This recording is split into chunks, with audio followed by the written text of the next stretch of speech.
Puede que pienses que la caza no es necesaria, que la naturaleza se autorregula sola y que es incompatible con la conservación. Puede que creas que cazar solo es matar animales por diversión y que el mundo sería mejor sin los cazadores.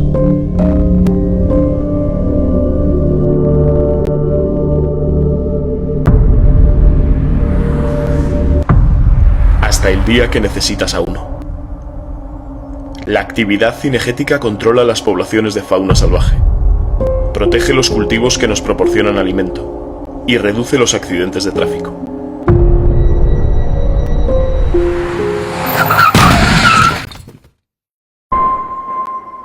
Todos necesitamos a los cazadores, aunque tú no lo sepas.